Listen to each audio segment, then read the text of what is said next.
ठाकुर अनुकूल चंद्रଙ୍କ उत्कल आगमनी स्मृति महोत्सव रविवार अनुष्ठित हो जाइछि। हजार हजार अनुगामी सेथिरे जोग देइथिले। सत्संग ठाकुरबाड़ी रे उषा कीर्तन प्रार्थना ग्रंथ पाठ एवं सत्संग करा जाइथिला। साधारण सभारे उत्सव कमिटी सभापति डॉक्टर नृसिंह प्रसाद त्रिपाठी अध्यक्षता करथिले। विधायक जयंत कुमार षडंगी, केन्द्रांचल राजस्व कमिशनर डॉक्टर सुरेश चंद्र दलाई, अतिरिक्त जिलापाल प्रदीप कुमार साहू, पौरसंस्था कार्यनिर्वाही अधिकारी सरोज कुमार स्वाई एवं बैरागी चरण द्विवेदी अतिथि भावे जोग देइथिले। अनुकूल चंद्रଙ୍କ विग्रह रथरे बसाई अनुगामी माने नगर परिक्रमा करथिले। तालबणिया रे 3टी मंडप करा जाई ठाकुर अनुकूल चंद्र, श्री बड़मा, श्री बड़दा एवं श्री आचार्य देवଙ୍କ विग्रह बसा जाइथिला। दीक्षा पात्र सम्मेलनी, मातृ सम्मेलनी एवं चिकित्सक सम्मेलनी होइथिला। जिला संस्कृति विभाग पक्षरु सांस्कृतिक कार्यक्रम अनुष्ठित होइथिला। डॉक्टर विनायक महापात्र एवं प्रोफेसर नंदकिशोर प्रधान प्रमुख कार्यक्रम परिचालना करथिले।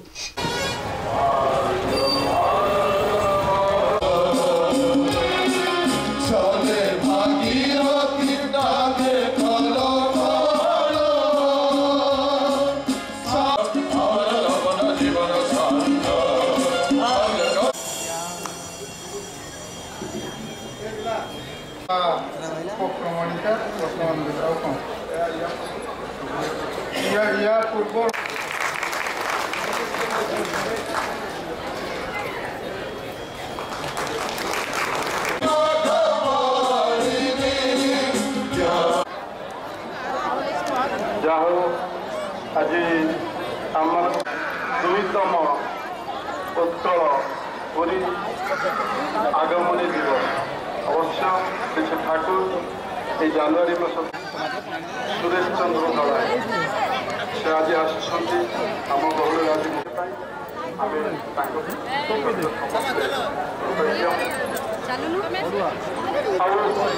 आम आउ जड़े अन्यतम अतिथि